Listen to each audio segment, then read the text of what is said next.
Good morning बच्चों। आज हम 7th क्लास की मैथ्स की वर्कशीट नंबर 4 करेंगे। आज की वर्कशीट में आंकड़ों का दंड आलेख द्वारा निरूपण कैसे करना है इसके बारे में बताया गया है। आज हम आंकड़ों को दंड आलेख के रूप में निरूपित करना सीखेंगे। इसके लिए सबसे पहले हम जानेंगे दंड आलेख बनाने के चरणों के बारे में। पहला चरण है आंकड़े संग्रहित कीजिए, यानी सबसे पहले किसी भी चीज़ के आंकड़ों को संग्रहित करना होता है। उसके बाद एक्स अक्ष तथा वाई अक्ष बनाना होता है। एक्स अक्ष को मापांकित करना होता है और फिर वाई अक्ष को भी मापांकित करना होता है।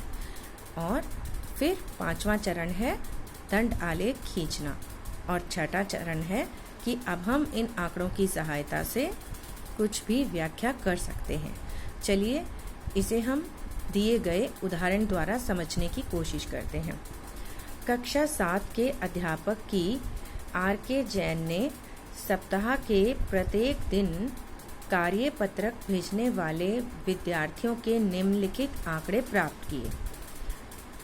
इसमें दिन तथा विद्यार्थियों की संख्या दी गई है, यानी सोमवार के दिन कितने विद्यार्थियों ने अपने कार्यपत्रक यानी वर्कशीट सॉल्व करके भेजी, जो कि यहाँ दिए गए हैं 34।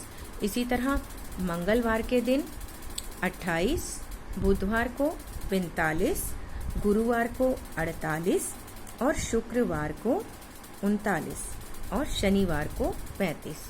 चलिए अब हम देखते हैं कि इन्हें दंड आलेख पर निरूपित कैसे करना है। अब सबसे पहले हम अपने नोटबुक में इन आंकड़ों को लिखेंगे और इसके बाद हम बनाएंगे एक्स अक्ष। एक्स अक्ष बनाने के लिए हमने एक सीधी रेखा स्केल की मदद से एक सीधी रेखा खींच ली। इसी तरह से हम एक खड़ी हुई रेखा भी खींच लेंगे और फिर हम इसी स्केल की मदद से इस पर बराबर दूरी पर निशान लगाएंगे। 2, 3, 4, 5। हम 1-1 सेंटीमीटर की दूरी पर कुछ निशान लगा लेंगे। इसी तरह ये कहलाएगा हमारा एक्स अक्ष और इस रेखा पर भी हम स्केल की मदद से ही कुछ 1-1 सेंटीमीटर की दूरी पर कुछ चिन्ह लगा लेंगे।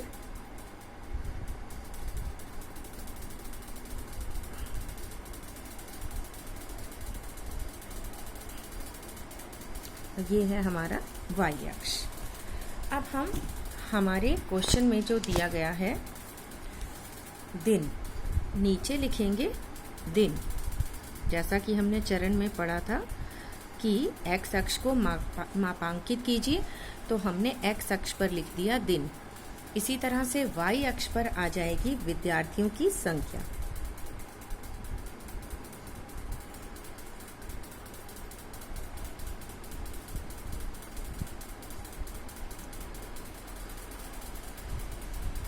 साथ ही हम अपने दिए गए आंकड़ों में देखेंगे कि इसमें संख्याएं, सबसे छोटी संख्या 28, सबसे बड़ी संख्या 48।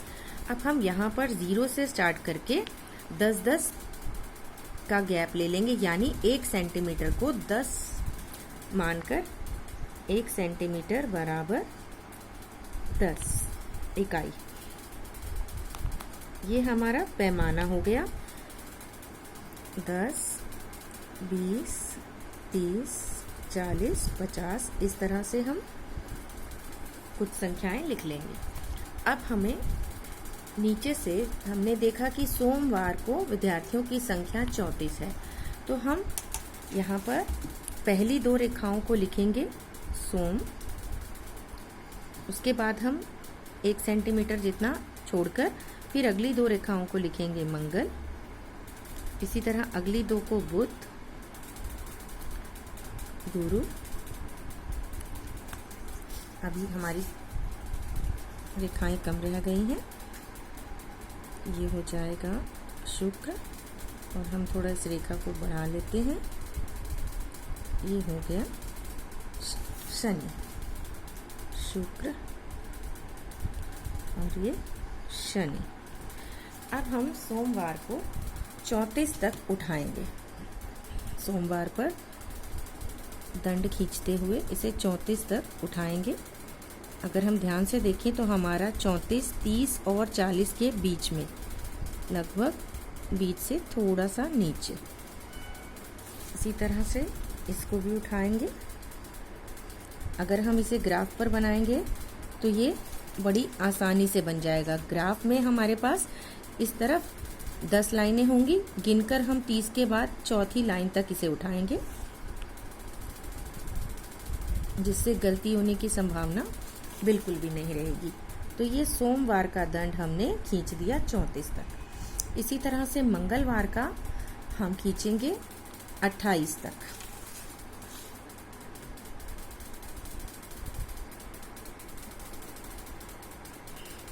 जो कि 30 से थोड़ा सा नीचे।